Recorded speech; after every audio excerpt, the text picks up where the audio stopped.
I became a father at 2:14 a.m. and felt nothing. Not disgust, not horror, not that movie bolt of love that supposedly knocks the air out of your lungs. I watched the nurse place a warm, furious stranger on my partner's chest, and my brain did accounting. 10 fingers, 10 toes, APGAR, wristband. I memorized the numbers so I didn't have to notice the gap where feelings should be. I never wanted kids. Even as a teenager, I didn't melt around babies. I could be kind, I could be careful, I could be useful, but nothing in me reached for a stroller. I imagined a tidy life, work I could get lost in, travel when I could afford it, a small apartment that stayed the way I left it. Then I fell in love with a person whose map included a child. We negotiated. We were honest. I said I might never be the parent who coos. She said cooing is optional, showing up isn't. I believed her. I also believed I would be different once the little being arrived, because that's what everyone promises you when they want you to join their club.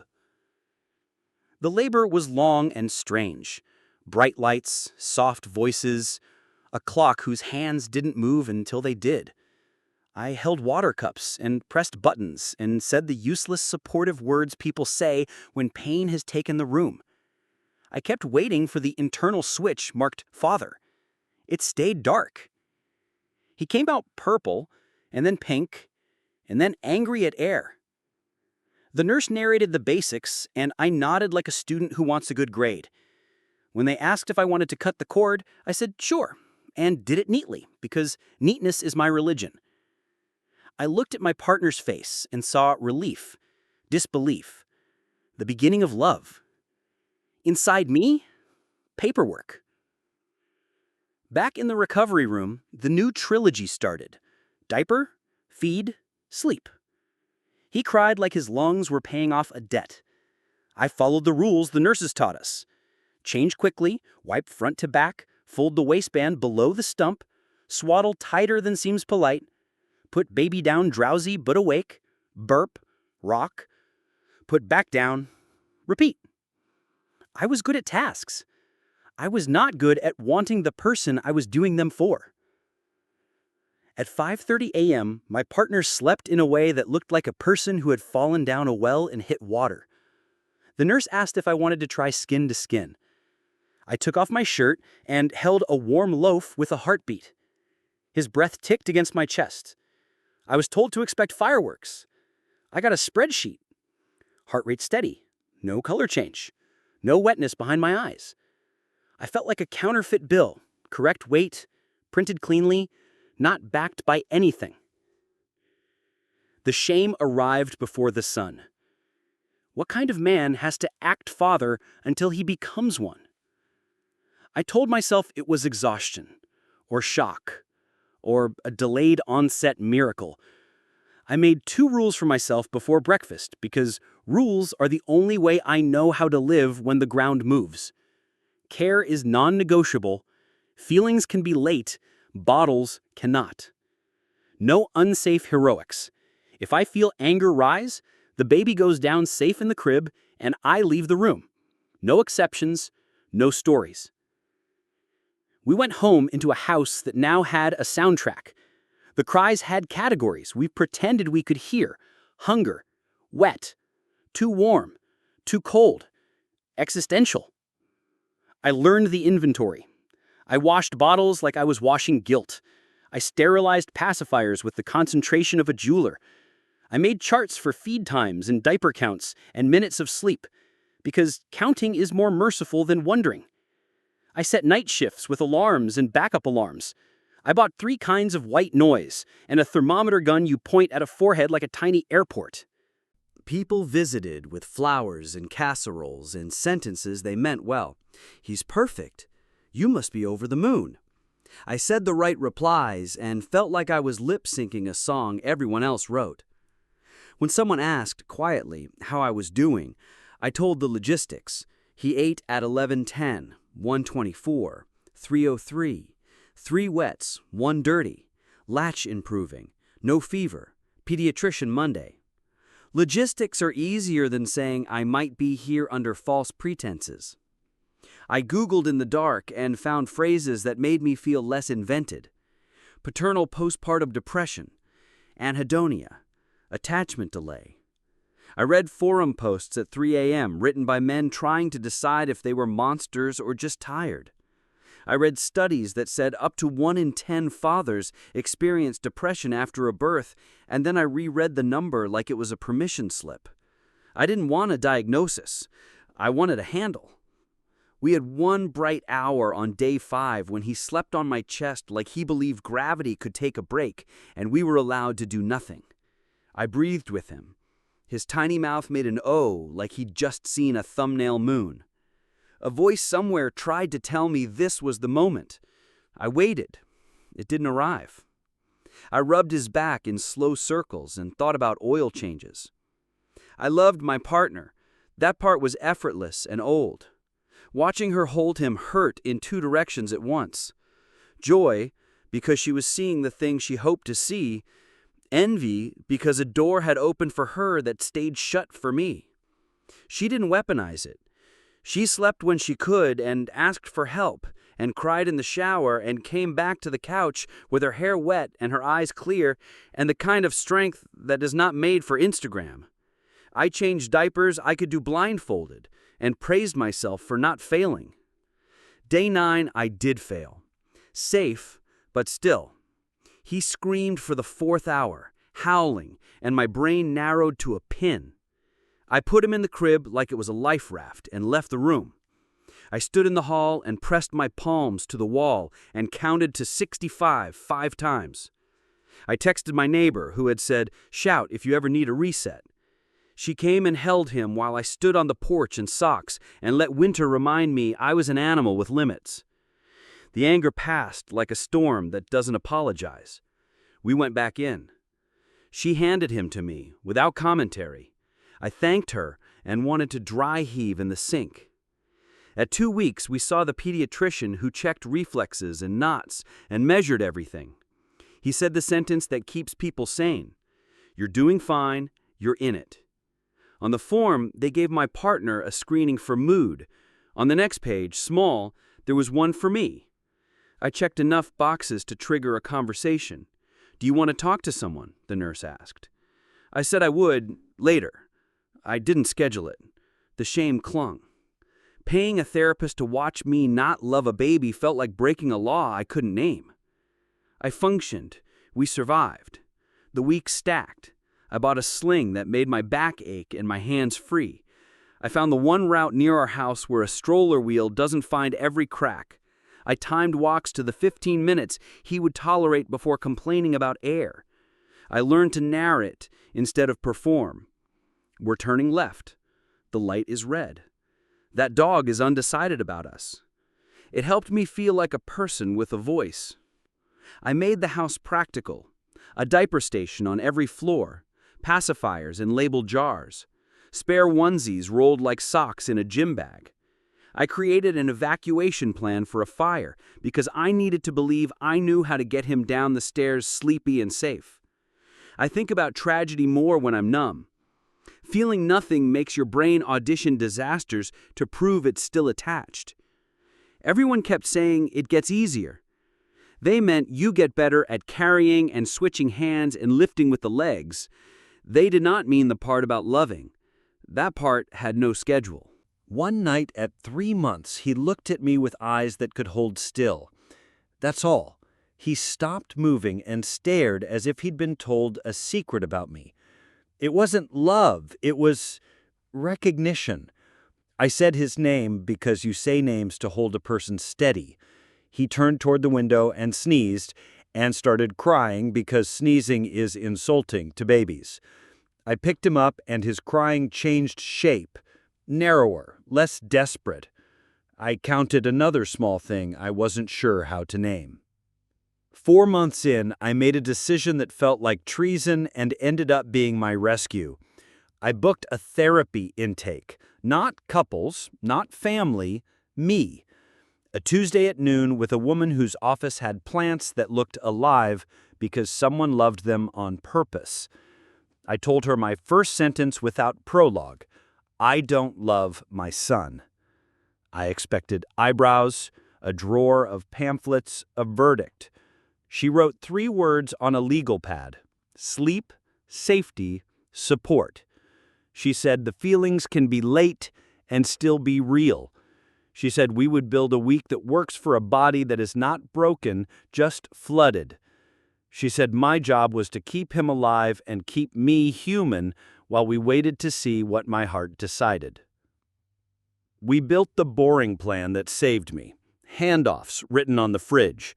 A Sunday grocery list that repeats so no one has to think. A signal I can text my partner that means, I am hitting the wall, take him now. A rule that if I feel angry, I put him down and breathe outside, and that is not failure, but procedure. She asked about my father, and I said he was present like a radio left on in another room. She said sometimes love arrives as maintenance before it arrives as heat. The last week of leave ended. Work loomed. I sat in the car in the office garage and didn't turn the engine off because the only thing worse than going in was going back home admitting I couldn't. I went in. I answered email with the reflexes of someone trying to stay employed. I told no one the truth. I kept showing up at home on time, and when I handed him to my partner, I pretended relief, and I pretended joy, and I kept the bottles clean, and I kept the routine, and I kept the shame private. At 6 months, standing at the sink, I heard myself narrating the wash cycle like a cartoon. We are rinsing, we are stacking, we are ready. I wasn't talking to him, I was talking to me. The voice sounded calm. I realized how far a method can carry a man who is still waiting for heat. And then one slow morning he laughed at nothing and I laughed back, and for a second, the shame didn't make a sound. That's where we start. The outer ring of a life where care comes first and love, if it ever does, comes later and less dramatically than the movies promised me. The rest of the story is the slower part, the one I wish someone had told me was normal. We called it maintenance love because heat wouldn't come when we demanded it. So we did the maintenance, the work you do on a machine you intend to keep running until the feeling shows up or doesn't. My therapist's boring triad, sleep, safety, support, turned into a calendar that saved us. Sleep, we staggered nights, alternating who was primary from 10 p.m. to 2 a.m., then 2 a.m. to 6 a.m., so neither of us lost all the dark. Safety. If either of us felt anger rise, the baby went into the crib immediately, door closed, breath taken, timer set, return when the timer chimed. Support. Sundays we ordered groceries on the couch together, so neither of us could resent the other for choosing the wrong pasta or forgetting the detergent. I became logistics. I could build a feeding schedule that danced around growth spurts, track ounces like stocks, run bottles like a barback. There is an ugly comfort in being useful when you don't feel loving. Usefulness is love's accounting department. I ran it well. The house was a diagram of our intentions. There were diapers in 3 sizes because he was between them, wipes in places I had never noticed before children, triple-stocked burp cloths, folded with the kind of care I used to reserve for shirts I wore to job interviews. On the fridge, handoff times, a what-to checklist when crying made the brain dumb, hunger, diaper, temp, burp, tight clothes, light too bright, noise too much, emergency numbers, neighbor's number, therapist appointments, the food we never wanted to think about again, rice, eggs, yogurt, bread, fruit, bag of shredded coleslaw that makes a salad in 60 seconds when you add dressing and roasted seeds. We didn't optimize for pride. We optimized for surviving. I returned to work and felt like a minor character in a sitcom about my own life. Coworkers asked how the baby was, and I showed them the same 2 photos so I didn't have to scroll past everything. I became the kind of person who leaves at 5 and doesn't soften the exit with apologies. Guilt drew lines under my eyes and a gray bar across my face. I drank less because evenings demanded coordination, not fuzziness. The bus stranger's rule from years ago, only drink in joy, never in sorrow, tightened the boundary, so I couldn't lie to myself even if I wanted to. At home, we built rituals to make feelings optional and still invite them. Narrate, don't perform became the rule. I described what I was doing even when it wasn't interesting. His eyes tracked my mouth, my breath slowed, my brain stopped auditioning disasters. Tiny Tuesdays became 15 minutes where my only job was play, with a timer, because 15 minutes is long when you're learning how. We made a resupply Sunday, a trash Tuesday, a laundry Thursday. Boring saved us. There were spikes that tricked me into thinking feeling had finally arrived. The first genuine smile, not gas. The time he reached for my beard with surgical precision. The afternoon he discovered his hands and looked at me like I'd been hiding a magic trick under a sleeve. I felt things, startle, tenderness, awe at how plastic humans are. But heat? No. Heat is a liar when you demand it. At 8 months, he spiked a fever that made numbers matter. We went to the ER at 2 a.m. with a bag that held everything except peace. I held him while a nurse looked for a vein, and he screamed like we had invented pain. I did not feel love. I felt work. Hold still, steady my breathing, ask clear questions, listen for instructions, catch the words, it's likely viral, like they were a rope thrown from a boat. When the fever broke at dawn, and we walked out into fall air that smelled like coins, I shook. Not from love, from the kind of fear that belongs to a person who knows they will do whatever is required. On the way home, my partner asked how I was. I used small sentences. I don't feel what I'm supposed to feel. I will keep doing the work. She nodded and cried the way someone cries when the body needs to rinse itself, and not because the person next to them failed. She said she loved him enough for both of us right now. And that scared her, because it sounded like a dare to the universe. We drove in silence, past a bakery that hadn't opened yet, and an old man hosing down a sidewalk like he was baptizing it. 3 months later, she had her own collapse. Not dramatic, precise. She sat on the edge of the bed and said she could no longer tell the difference between fatigue and sadness. We made the appointment for her. She started her own therapy, her own rehearsal of the boring triad. We stopped pretending one of us was the steady one. Steady rotated. Some weeks it was neither of us, and the calendar was the only adult in the house. People love to tell new parents it takes a village, without admitting most of us don't have a village. We have 2 exhausted people and a search box. We built a small village anyway. The neighbor who had already saved me on the porch became our call when the night stretched too far. A friend from work had Saturdays free and came over to fold laundry and talk about anything but children for 40 minutes. My sister shipped us pre-cut vegetables and told me to roast them on autopilot while rice cooked. Even our mailbox helped. Packages arrived addressed to the baby from people who believed we existed. It mattered. Year 1 ended with a cake he smashed and a room full of phones capturing the same angle of a messy miracle. I smiled for the camera and felt exactly what I felt. Tired. Proud that we kept him alive.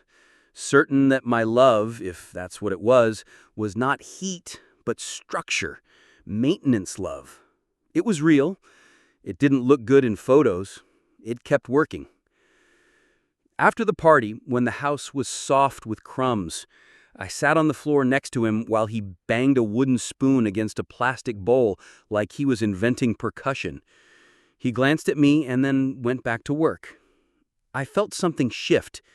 Not a crack, more like a bolt tightening. The feeling had a sentence attached.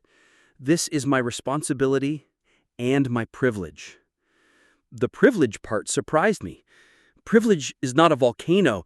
It's a key that opens an everyday door. I didn't walk through it. I stood in it. It was enough.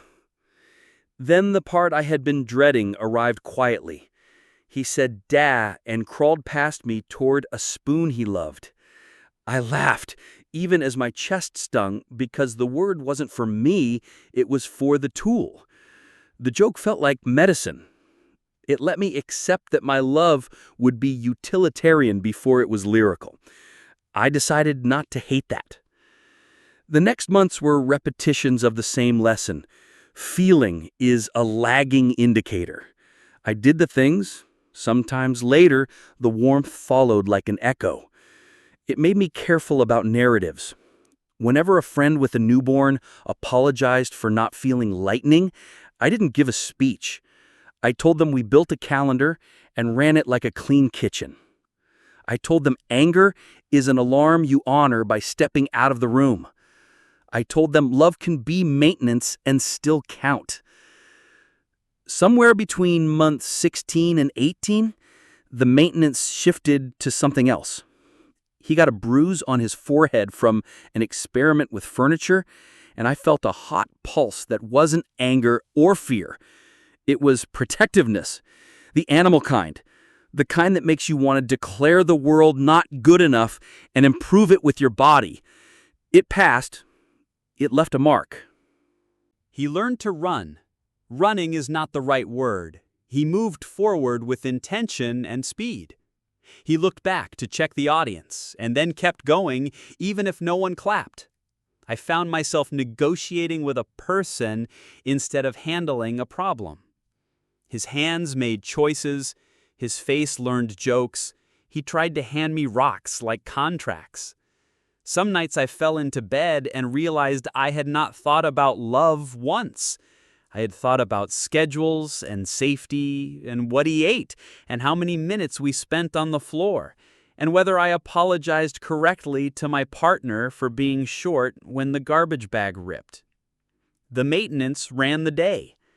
The feeling liked the results and sometimes visited. There was one bad night that made me admit a thought I hadn't wanted to write down.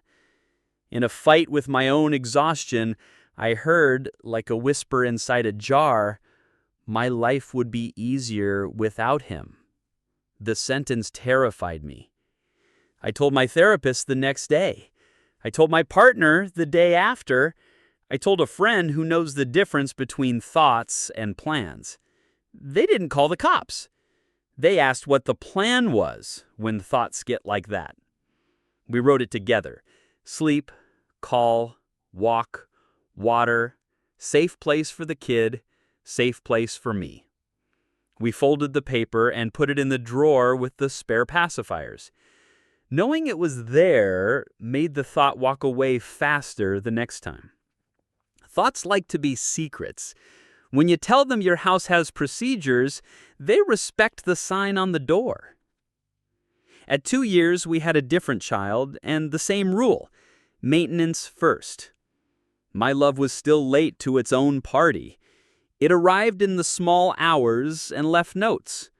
I began to prefer the notes to the party anyway.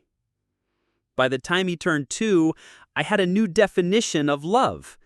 Something you build with your hands until your heart recognizes the architecture. He woke early.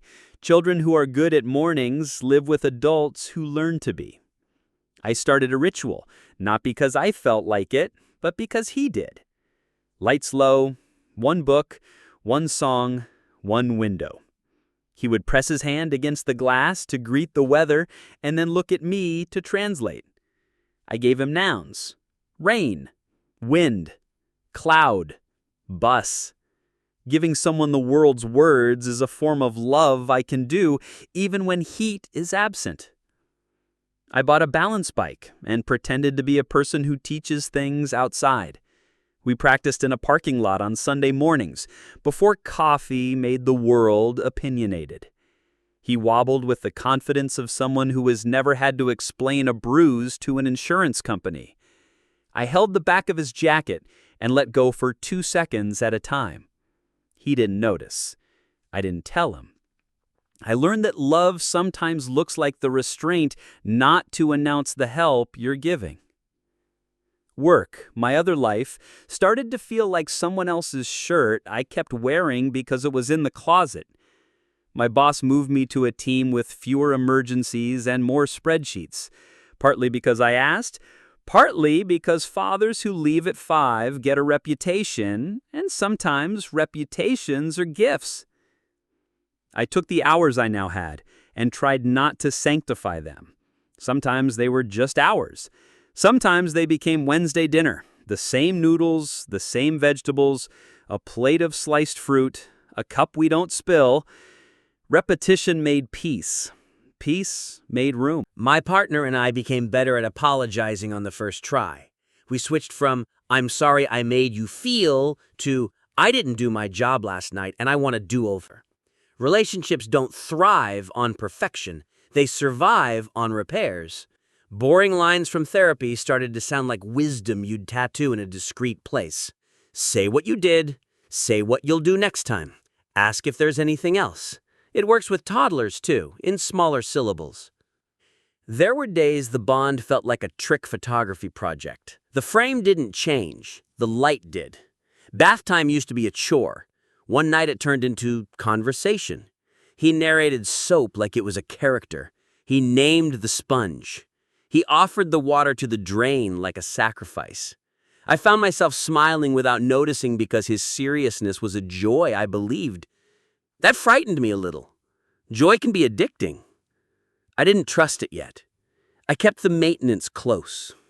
We had a rough patch at 27 months. He discovered no the way inventors discover electricity.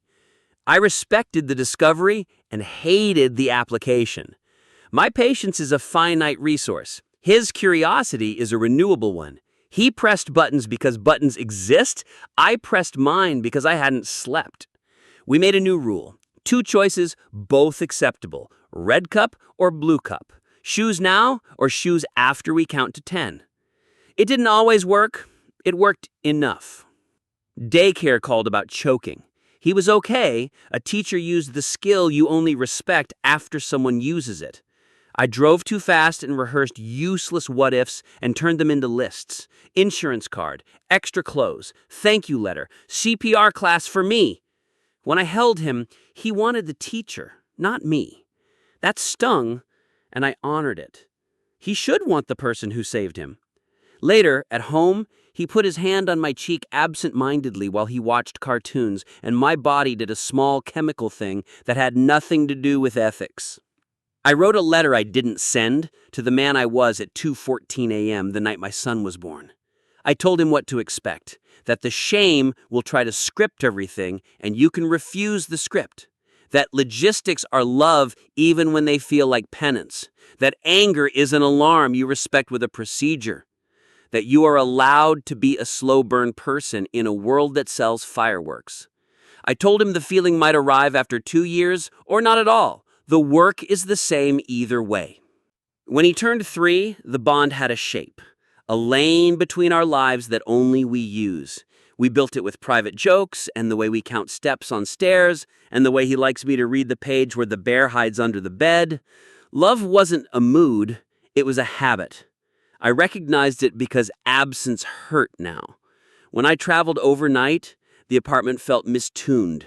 I didn't miss his face like a movie father. I missed the sound of his feet in the hallway because they calibrate the morning. I also missed my life before him less. Grief for the earlier version of me shrank into a postcard I look at sometimes and put back in the drawer. That grief had been a large part of why Heat took so long. Nobody says out loud that part of becoming a parent is mourning the person who had no witnesses. The mourning doesn't make you a monster. It makes you honest. We started a small ceremony to make my slow bond visible without worshiping it. Once a week, usually Saturday, we do Fix-It Hour. We take something broken, or about to be, loose cabinet knob, squeaky hinge, toy with a wheel that sulks, and we repair it with him holding the flashlight, like I'm training a junior astronaut. It's nothing. It's everything. He learns that care is a verb. I learned that I can be present without waiting for Heat to tell me I may start. There were still ugly thoughts sometimes. What if I am only pretending? What if this is obligation with a mask? Thoughts aren't facts, my therapist said, and I hate how useful that sentence is. I tested the bond by imagining the worst, the phone call, the hospital, the empty room. And my stomach answered before my mind. My body knew before I did. That made me kinder to myself. Biology is slow with me. It isn't absent. When he fell asleep in the car and I carried him inside, the weight changed halfway up the stairs in that way sleeping children practice on adults. And I caught myself adjusting automatically without swearing. That felt like evidence too. Love lives in the unconscious corrections you make to keep a person comfortable. There was a morning, not special, when he sat on my lap with a book and leaned back until his head fit into the hollow under my collarbone that his body had measured and remembered. He breathed the slow way people breathe when they've been chosen by gravity. My hand made a circle on his back without reporting it to my brain. I didn't cry. I didn't narrate an epiphany. I thought, maintenance achieved. Somewhere under that, love, utilitarian, fully functional. And then we had to test it against what the world does to any parent. Unexpected change. My partner got an offer 3 states away to do work she'd dreamed about. We saw the number, the benefits, the chance to be near her sister, and a school with windows kids can see out of. We made pro-con lists. We fought politely, and then less politely. I wanted to say no, because change is the enemy of my already slow heart. I said yes, because he deserved a parent who claimed joy when it walked in. We moved. New house, new daycare, new routes for the stroller we no longer needed. The bond did not snap. It bent and then set. That's how you know it's real. In the new city, I stopped waiting for heat entirely. The love I had was craftsman love, square, quiet, measurably useful. I built our days like a carpenter who knows which joints hold and which look pretty but fail. The street outside our apartment had buses, bikes, and a terrific pothole that made a sound you could set a song to. We learned the schedule. He would stand on the stoop and point at buses like an air traffic controller wearing pajamas. I started to like mornings because they were the one time of day I knew my job. Make eggs, find socks, put on sunscreen that makes him look like a pastry before it disappears. I made a Wednesday rule. We eat together, no exceptions, even if Wednesday is grilled cheese and a sliced apple. The point was not nutrition. The point was a shared hour that declares itself. On Wednesdays, love felt like clean plates and a small conversation about whether clouds are heavier than houses. He went from 3 to 4 with a burst of language that turned our house into a radio. He would narrate staircases, narrate spoons, narrate my face. He asked why the moon follows the car and why we buy cucumbers and not the long cucumbers, and what sound time makes when we aren't listening. I learned to answer with the respect curiosity deserves. That's a good question became the way I stalled when I didn't know. Often I didn't. I Googled in the pantry and returned with dignity. I still occasionally felt like a man watching someone else's child, usually in rooms with other parents who stand in small circles and perform their competence. I was competent, I did not perform. I measured love as preparedness plus laughter plus repair. If the bag had what we needed, if he laughed twice, if we repaired one small fail before bed, that was a day. We had one emergency that became a hinge. He ran his scooter off a curb because gravity proposed and his face met the sidewalk. There was blood. I didn't freeze, I didn't narrate. I gathered and pressed and moved. At urgent care, I sang the alphabet out of order, the only way to confuse his brain out of crying for a minute, and signed the forms like I was renting a car in hell. They glued his skin back into a boy. When he slept that night on his back with his mouth open like a fish who trusted the ocean, I sat on the floor by the bed and texted my therapist one sentence: I love my son. She replied with a thumbs up and a period, like a scientist who had been expecting the data. I told him the truth when he was old enough to hold it carefully. Not the whole adult version, a child's truth. I said, sometimes love is slow, like seeds. I said I was careful with him first, and then I loved him, and both count. He nodded with the bored generosity of a 4-year-old and asked for more blueberries. That was the correct reaction. The marriage survived the slow burn because we treated it like the other engine in the house. We scheduled it. We maintained it. We accepted that romance between people who trade handoffs is a quarterly report, not fireworks. We still wanted each other. Desire after children has a new shape, appreciation of competence, relief that someone else remembers the peanut-free rule, gratitude for the way the other person makes the bed on mornings you forget your own name. That's not worse. It's more accurate. I stopped apologizing to myself for the story I didn't get. The movie love that arrives in a beam at 2:14 a.m. would have been nice. The love I have clocks in. It fixes things. It writes budgets and remembers sunscreen and knows when to leave a birthday party before the meltdown. It wakes at 3 a.m. when the cough is wrong and listens to the chest and decides ER or wait with the confidence of someone who has run drills. It is not dramatic. It is dependable. Dependable is what children live on. If you found this because you are holding a baby and waiting for a feeling that is late, I can't tell you how your story ends. I can tell you late isn't the same as absent. I can tell you the calendar you build is love, and the anger you step outside the room for is love, and the grocery list in block letters on your fridge is love, and the tiny joke you repeat at the changing table because it makes your kid pause crying for half a second is love. You might one day feel heat. You might instead feel a warmth that sits slower and lasts longer. You might never get fireworks and still raise someone safe. I sometimes imagine the day he will read this. I don't plan to hide it. Secrecy makes shame breed. I will hand him these pages and say what my therapist taught me to say when a person asks a question that scares them. Thank you for asking. I'll answer in parts. Part 1, you were wanted by your mother and argued with by me and then wanted by me. Slowly, like Dawn. Part 2, I kept you alive and safe even when my feelings went missing. Part 3, I love you in the way that builds houses you can sleep in. There are still nights I feel nothing, in a way that would have terrified the earlier me. Nothing as in calm. Nothing as in enough. Nothing as in the room doesn't require me to be a poet to justify my presence.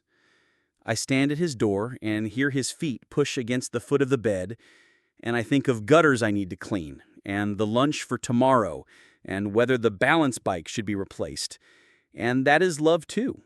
The boring, complete set of thoughts you hold for a person who trusts you to keep the weather off. He is 5 now. He can read a little. He can ruin a sock in under 3 minutes. He can make up a word for the exact color the sky was when we left the hardware store. He calls Wednesday our noodle day. He tells strangers at parks that helmets are head hugs. He says, when I was a baby, with the authority of a historian, he doesn't know I ever felt nothing.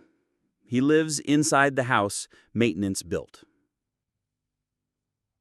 Sometimes I try to remember the exact second love arrived, and I can't. That used to bother me. Now I like it. It means the feeling didn't knock.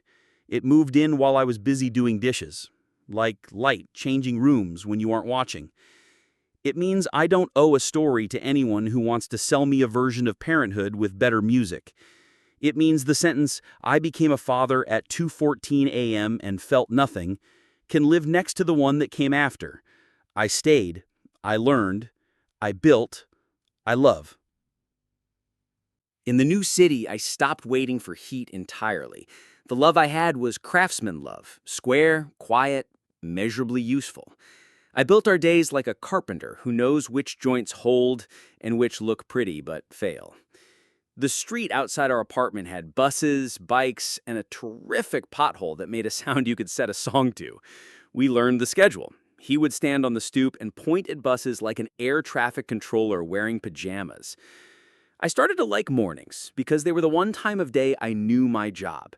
Make eggs, find socks, put on sunscreen that makes him look like a pastry before it disappears. I made a Wednesday rule. We eat together, no exceptions, even if Wednesday is grilled cheese and a sliced apple. The point was not nutrition. The point was a shared hour that declares itself. On Wednesdays, love felt like clean plates and a small conversation about whether clouds are heavier than houses. He went from 3 to 4 with a burst of language that turned our house into a radio. He would narrate staircases, narrate spoons, narrate my face. He asked why the moon follows the car and why we buy cucumbers and not the long cucumbers, and what sound time makes when we aren't listening. I learned to answer with the respect curiosity deserves. "That's a good question" became the way I stalled when I didn't know. Often I didn't. I Googled in the pantry and returned with dignity. I still occasionally felt like a man watching someone else's child, usually in rooms with other parents who stand in small circles and perform their competence. I was competent, I did not perform. I measured love as preparedness plus laughter plus repair. If the bag had what we needed, if he laughed twice, if we repaired one small fail before bed, that was a day. We had one emergency that became a hinge. He ran his scooter off a curb because gravity proposed and his face met the sidewalk. There was blood. I didn't freeze, I didn't narrate. I gathered and pressed and moved. At urgent care, I sang the alphabet out of order, the only way to confuse his brain out of crying for a minute, and signed the forms like I was renting a car in hell. They glued his skin back into a boy. When he slept that night on his back with his mouth open like a fish who trusted the ocean, I sat on the floor by the bed and texted my therapist one sentence: "I love my son." She replied with a thumbs up and a period, like a scientist who had been expecting the data. I told him the truth when he was old enough to hold it carefully. Not the whole adult version, a child's truth. I said, sometimes love is slow, like seeds. I said I was careful with him first, and then I loved him, and both count. He nodded with the bored generosity of a 4-year-old and asked for more blueberries. That was the correct reaction. The marriage survived the slow burn because we treated it like the other engine in the house. We scheduled it. We maintained it. We accepted that romance between people who trade handoffs is a quarterly report, not fireworks. We still wanted each other. Desire after children has a new shape, appreciation of competence, relief that someone else remembers the peanut-free rule, gratitude for the way the other person makes the bed on mornings you forget your own name. That's not worse. It's more accurate.